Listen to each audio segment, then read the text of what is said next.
તો સ્ટાન્ડર્ડ 12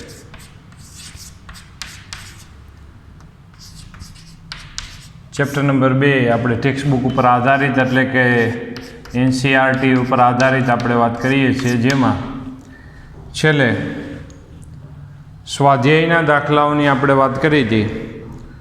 તો હવે આપણી પાસે સ્વાધ્યાયનો 17મો દાખલો છે.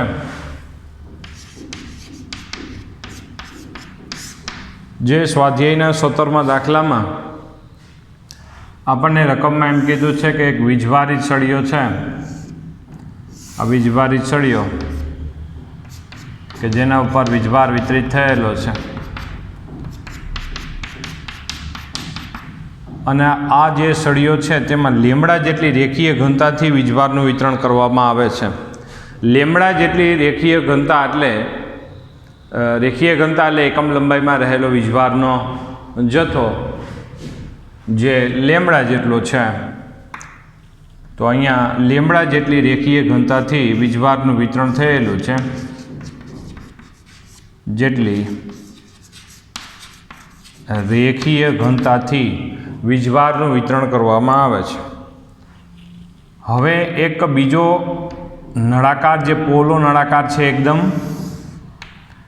એકદમ પોલો નળાકાર એટલે કે કવચ કહી શકાય એવું કેવું, પણ કવચ એ માત્ર આપણે ગોળાકાર માટે શબ્દ યુઝ કરીએ છીએ.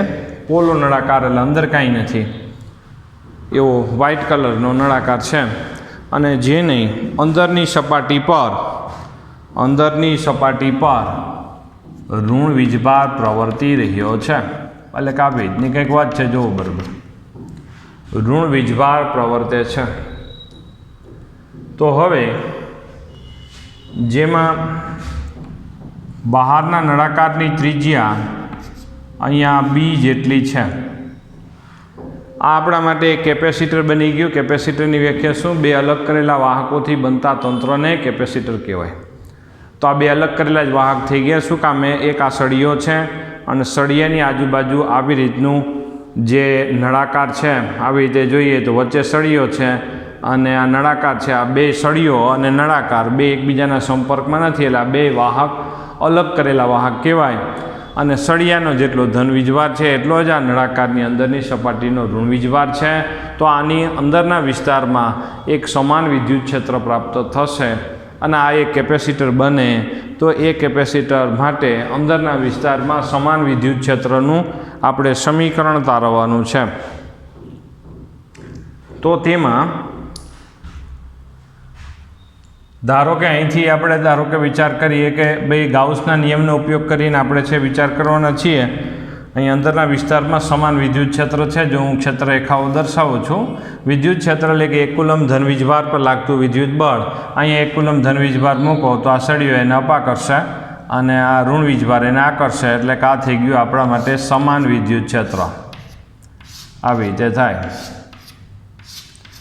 આ સમાન વિદ્યુત ક્ષેત્ર.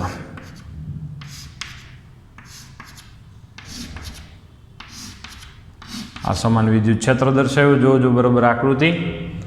આ સમાન વિદ્યુત ક્ષેત્ર આપણે શોધવું છે. તો આપણે એના માટે શું કરીશું કે જ્યાં આપણે વિદ્યુત ક્ષેત્ર શોધવાનું છે તે વિસ્તારમાંથી પસાર થતું એક ગાઉસિયન પૃષ્ઠ એટલે બંધ પૃષ્ઠ આપણે લેવું પડે. અને એ બંધ પૃષ્ઠ આપણે જો વિચાર કરીએ છીએ, અહીંયા પિંક કલરની ડોટેડ લાઇનથી આપણે જો દર્શાવીએ છીએ. આ એક નળાકાર આપણે વિચાર કર્યો છે, જોજો બરાબર.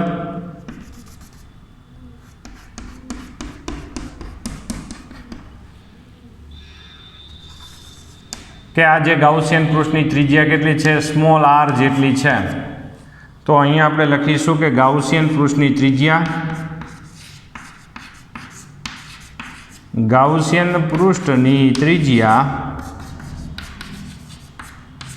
સ્મોલ r છે. અને સ્મોલ રની વેલ્યુ છે એ આ બહારનું જે નળાકાર હતું એના કરતાં એની ત્રિજ્યા કેવી છે? ઓછી છે, એમ વિચાર કરો. તો હવે આપણા માટે ભાઈ ગાઉસનો નિયમ શું છે? જો ગાઉસનો નિયમ એપ્લાય કરીશું કે જેમાં આપણી પાસે ફાઈ બરાબર ઇન્ટિગ્રેશન બંધ પૃષ્ઠ માટે E vector dot ds vector E એટલે ડીએસ એટલે એક નાના ખંડનું ક્ષેત્રફળ છે. ઈ વેક્ટર ડોટ ડીએસ એટલે કે નાના ખંડમાંથી પસાર થતી ક્ષેત્રરેખાઓની સંખ્યા એટલે કે વિદ્યુત ફ્લક્સ. પછી બધાના વિદ્યુત ફ્લક્સનો સરવાળો કરો એટલે કુલ ફ્લક્સ મળી જશે. તો તેમાં જો આપણે વિચાર કરીએ એક નાનો એવો ખંડનો વિચાર કરીએ, જો ધારો કે અહીંયા એક નાનો એવો ખંડ છે, અહીંયા વિદ્યુત ક્ષેત્ર જો આમ બહાર તરફ આ વિદ્યુત ક્ષેત્રની દિશા, અને નાના એવા ખંડ માટે પૃષ્ઠખંડ સદિશની દિશા કઈ બાજુ મળે, જે તે બિંદુ પાસે સપાટીને લંબ રૂપે પ્રાપ્ત થાય છે એટલે આ ડીએસ થશે.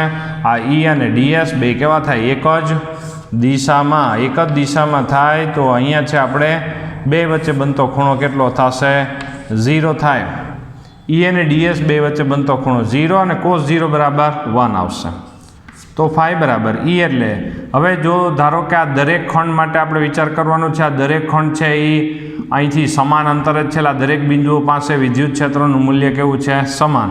તો સમાન હોય તે સંકલનમાં શું નીકળી જાય, બહાર. તો અહીંયા આવશે ડીએસ એટલે નાના એવા ખંડનું ક્ષેત્રફળ, અને ઇન્ટિગ્રેશન એટલે કે દરેક નાના એવા ખંડના ક્ષેત્રફળનો સરવાળો. તો આ બધાય ખંડના ક્ષેત્રફળનો સરવાળો કરો તો તમને મળે કુલ ક્ષેત્રફળ. કુલ ક્ષેત્રફળ એટલે કોનું, આ પિંક કલરથી દર્શાવેલું ગાઉસિયન પૃષ્ઠનું કુલ ક્ષેત્રફળ 4πr². આવી રીતે થાય. પાઈ is equal two E into 4πr². આવું એક સમીકરણ. ગાઉસનો નિયમ શું છે જોવો જોઈએ કે કોઈ બંધ પૃષ્ઠ સાથે સંકળાયેલું વિદ્યુત ફ્લક્સ એ ઘેરેલા કુલ વીજભાર અને એપ્સાઇલોન 0ના ગુણોત્તર બરાબર હોય છે. તો હવે તમે વિચાર કરો તો આમાં ઘેરેલો વીજભાર કેટલો થાય. આ ગાઉસિયન પૃષ્ઠે ઘેરેલો વીજભાર, ગાઉસિયન પૃષ્ઠે આ પીળા કલરથી દર્શાવેલા જે સળીઓ છે એનો વીજભાર ઘેરેલો છે, અને એની લંબાઈ ધારો કે L જેટલી છે. તો અહીંયા છે આપણે જો વિચાર કરીએ કે એકમ લંબાઈમાં કેટલો વીજભાર છે, આ સળિયા ઉપર એકમ લંબાઈમાં કેટલો વીજભાર છે, લેમડા જેટલો. સળિયાની લંબાઈ કેટલી, L જેટલી. તો L જેટલી લંબાઈમાં કેટલો વીજભાર હશે, લેમડા L જેટલો. તો આવી રીતે આપણે લખી શકાય Q બરાબર lambda L. Phi is equal to, આ ફાઈની કિંમત આપણે છે અહીંથી લઈ લઈએ, જો શું આવશે, ઈ 4πr², લેમડા એલના છેદમાં એપ્સાઇલોન 0. અહીંયા છે આપણા માટે 4πr² નીચે લઈ જાઓ, જો બરાબર. તો અહીંયા સમીકરણ શું બનશે કે ઈ સમીકરણ કંઈક આપણે આવી રીતે બની જાય કે ઈ પછી અહીંયા અહીંયા છે આપણા માટે ભાઈ આ ક્ષેત્રફળ લેવામાં ભૂલ છે, જોવું જોઈએ આપણા માટે 4πr². અહીંયા છે આપણા માટે ભાઈ ક્ષેત્રફળ, આ ડીએસ આપણી ભૂલી થઈ ગઈ છે, અહીંયા જોવો જોઈએ. આ ડીએસ એટલે દરેક ખંડનું ક્ષેત્રફળ ને આ બધા ખંડના ક્ષેત્રફળનો સરવાળો કરો તો કુલ ક્ષેત્રફળ પણ કોનું, આ ગાઉસિયન પૃષ્ઠનું ક્ષેત્રફળ. ગાઉસિયન પૃષ્ઠ છે નળાકાર, અને નળાકારનું ક્ષેત્રફળનું સમીકરણ આવશે 2πrl આવશે. એટલે અહીંયા આવશે આની જગ્યાએ 2πrl. આ એલ બે બાજુ કેન્સલ થઈ જાય તો અહીંયા ઈ ઇઝ ઇક્વલ ટુ શું આવશે, લેમડાના છેદમાં 2πε0r. આવી રીતે આપણે સમીકરણ મળે. તો આ જે સમીકરણ થઈ ગયું, બે બાજુ એલ કેન્સલ થઈ ગઈ, એને કરતા બનાવ્યા, જે આ એક કેપેસિટર થઈ ગયું ને કેપેસિટરની અંદરના વિસ્તારમાં સમાન વિદ્યુત ક્ષેત્ર થયું. હવે બીજી વસ્તુ હું નોંધ સ્વરૂપે તમને છે લખાવી દઉં છું. નોંધ એ છે કે આ કેપેસિટરની બે પ્લેટ વચ્ચે આપણે વિદ્યુત સ્થિતિમાનનો તફાવત પણ મળી શકે, અને એ વિદ્યુત સ્થિતિમાનનો તફાવત V ઇઝ ઇક્વલ ટુ લેમડાના છેદમાં 2πε0 log બીના છેદમાં A. બી એટલે આની ત્રિજ્યા, અને એ એટલે કે આપણા માટે જે અંદરનો નળાકાર છે તેની ત્રિજ્યા થાય. અહીંયા આપણે નોંધ આપી દઈએ કે એ એટલે કે અંદરનો જે સળિયો છે એ સળિયો જે છે એની ત્રિજ્યા થઈ એ. તો આવી રીતે આપણે એક સમીકરણ જે આપણે સામાન્ય રીતે આપણી ટેક્સમાં નથી પણ આપણે આ તો વધારાની વાત કરીએ છીએ કે V ઇઝ ઇક્વલ ટુ લેમડાના છેદમાં 2πε0 log બીના છેદમાં. લોગ પણ કયો લેવાનો થશે તમારે અત્યારે, લોગ લેવાનો થાય છે તે અહીંયા છે બે લોગ લેવાનો થાય છે. ત્યાર પછી એવી જ રીતે આપણે કેપેસિટન્સ માટે પણ જો વિચાર કરવાનો આવશે તો કેપેસિટન્સનું પણ સમીકરણ એવી જ રીતે છે. કેપેસિટન્સ સી બરાબર કંઈક આવું સમીકરણ છે 2πRL ના છેદમાં લોગ બીના છેદમાં એ. બંનેમાં છે લોગ તો આપણે કન્સિડર થાય જ છે, બરાબર. 2π અહીંયા આરની જગ્યાએ એપ્સાઇલોન 0 આવશે. 2πε0 L એટલે કે આપણા માટે આ નળાકારીય કેપેસિટરની લંબાઈ આપણે વિચાર કરી શકાય. તો આ બે નોન સ્વરૂપે છે જે આપણે સામાન્ય રીતે કોઈ એવી જી એડવાન્સ જેવી કોઈ કોમ્પિટિટિવ એક્ઝામમાં આનો ઉપયોગ થઈને પણ પૂછી શકાય. બાકી સામાન્ય આપણી જે પરીક્ષાઓ જે એનસીઆરટીને આધારિત જે પરીક્ષાઓ છે, જે આપણી પરીક્ષાઓ જેમ કે નીટ અને JEE જે માટે આપણે આ સમીકરણો થોડા આઉટ ઓફ સિલેબસ ગણી શકાય. પણ આપણે જો સમીકરણ યાદ રાખીએ અથવા તો યાદ રાખી શકીએ તો કંઈ વાંધો આવશે નહીં. વી એટલે શું છે? આ ભાઈ બેની વચ્ચે વિદ્યુત સ્થિતિમાનનો તફાવત છે ને સી એટલે કે કેપેસિટર માટેનું કેપેસિટન્સ થશે. ત્યાર પછી આપણા માટે 18મો જો દાખલો છે. 18મા દાખલામાં આપણે એમ કીધું છે કે હાઇડ્રોજન માટેની વાત છે. હાઇડ્રોજનના ન્યુક્લિયસમાં એક પ્રોટોન હોય અને આજુબાજુની કક્ષામાં એક ઇલેક્ટ્રોન હોય. પહેલી કન્ડિશન એ છે કે આમાં અનંત અંતરે સ્થિતિ ઉર્જા એની 0. અનંત અંતરે સ્થિતિ ઉર્જા એની 0 છે. તો હવે આપણે શોધવાનું એ છે એમાં પહેલી વસ્તુ છે કે ઇલેક્ટ્રોન અને પ્રોટોન વચ્ચે અનંત અંતરે સ્થિતિ ઉર્જા જો 0 હોય તો તંત્રની સ્થિતિ ઉર્જા ઇલેક્ટ્રોન વોલ્ટમાં આપણે વિચાર કરવાનું છે. તો એના માટે આપણામાં ધારો કે અત્યારે અહીંથી આ અંતર કેટલું છે? અહીંથી આ અંતર આપણા માટે ભાઈ અત્યારે રકમમાં જો કેટલું આપ્યું છે 0.53 એંગસ્ટ્રોમ જેટલું આપવામાં આવે છે. 0.53 એંગસ્ટ્રોમ. એંગસ્ટ્રોમ એટલે કે આપણા માટે ભાઈ ઇલેક્ટ્રોન અને પ્રોટોન વચ્ચેનું અંતર થશે. તો હવે સ્થિતિ ઉર્જા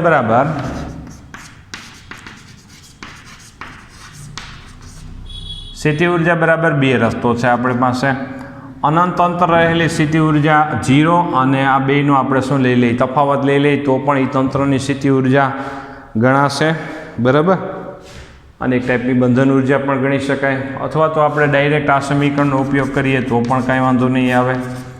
કે બરાબર 9 × 10⁹ આવશે. Q1 એટલે કે અહીંયા પ્રોટોન છે એનો વીજભાર +1.6 × 10⁻19 અને ઇલેક્ટ્રોનનો વીજભાર -1.6 × 10⁻19.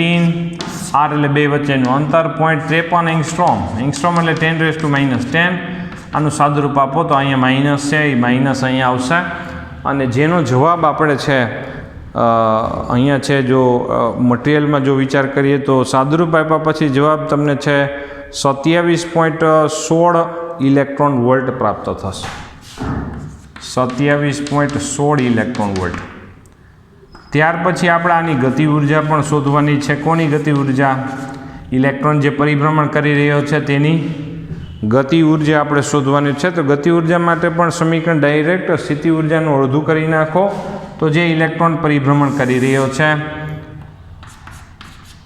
તેની આપણને ગતિ ઉર્જા પણ પ્રાપ્ત થશે. પણ ગતિ ઉર્જા માઇનસમાં નથી આવતી. માઇનસ એટલે કે હકીકતમાં એટલી ઉર્જા આપો ને તો એની કુલ ઉર્જા શું થાય? 0 થાય. આનો મતલબ એવો થાય કે આટલી ઉર્જા જો આપીએ, આટલી પ્લસ આપીએ તો એની કુલ ઉર્જા 0 થઈ જાય. 0 એટલે કે અનંત અંતરે પહોંચી જશે.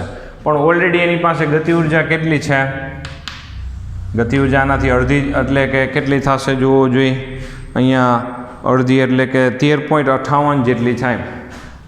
આ થયું 13.58 ઇલેક્ટ્રોન વોલ્ટ. આમાં માઇનસનો ઉપયોગ કરીએ.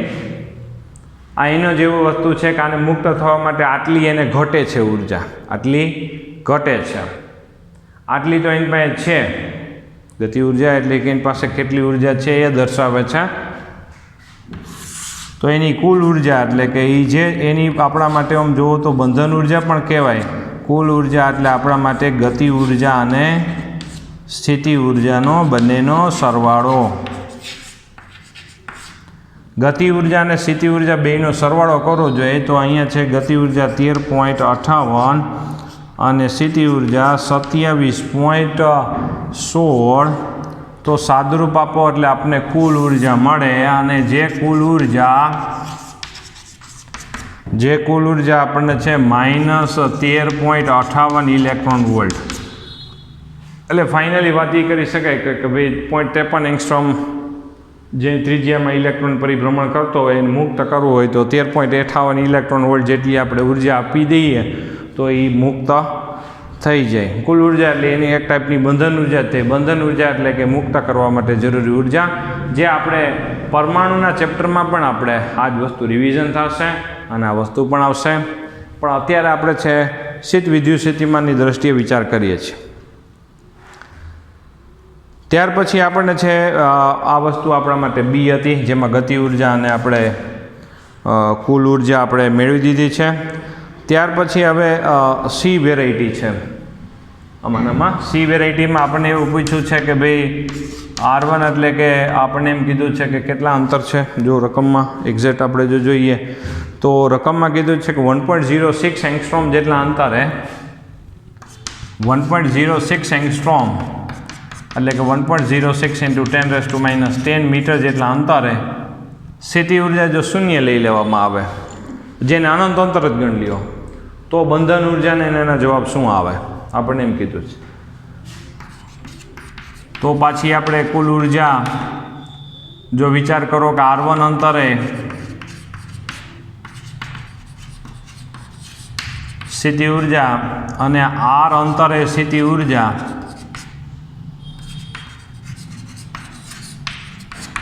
આ R1 અંતર છે એ R અંતર કરતાં R અંતર છે R અંતર કરતાં જે R1 અંતર છે એનાથી શું છે અત્યારે જો જુઓ તો R1 અંતર એનાથી બમણું અંતર છે. એટલે અહીંયા સ્થિતિ ઉર્જા તમે શું લઈ લ્યો 0 લઈ લ્યો એમ કહે છે. તો એની બંધન ઉર્જાને એના મૂલ્યો તમને શું મળે એમ કહે છે. તો મુક્ત કરવા માટે અહીંયા બેની જે તફાવત જેટલી ઉર્જા આપણે કુલ ઉર્જા થાય તો R1 અંતરે સ્થિતિ ઉર્જા જો આ સમીકરણ પ્રમાણે જો વિચાર કરીએ એટલે ફરીથી આપણે જો K Q1 Q2 ના છેદમાં R આવશે અને R1 અહીંયા અને R અંતરે સ્થિતિ ઉર્જા તો આપણે 27 પોઈન્ટ કેટલી છે ભાઈ 16 ઇલેક્ટ્રોન વોલ્ટ જેટલી છે. એટલે અહીંયા K બરાબર 9 × 10⁹ ને Q આ બે પ્રોટોન અને ઇલેક્ટ્રોનનો વીજભાર જ છે. એક પ્રોટોનનો વીજભાર, બીજો ઇલેક્ટ્રોનનો વીજભાર. તો જે 1.6 × 10⁻19 જ આવશે. અને R1 એટલે આપણા માટે અહીંયા આ અંતર આપણા માટે R1 બરાબર ભાઈ 1.06 × 10⁻10 આવશે.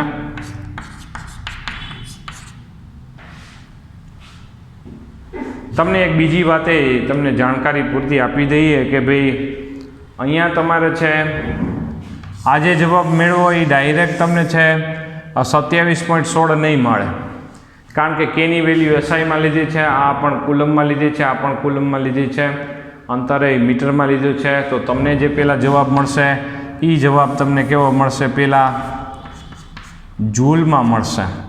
જૂલમાંથી ઇલેક્ટ્રોન વોલ્ટમાં ફેરવવા માટે તમારે શું કરવું પડશે, એને E વડે ભાગવું પડે. E એટલે 1.6 × 10⁻19 વડે ભાગી નાખો એટલે તમને છે જે જવાબ મળશે એ તમને અહીંયા ઇલેક્ટ્રોન વોલ્ટમાં પ્રાપ્ત થશે. આની પહેલાં ક્યાંક કેમેસ્ટ્રીમાં તમે જોયું હોય તો તમને ખ્યાલ આવી શકે. એટલે અહીંયા જે જવાબ આવશે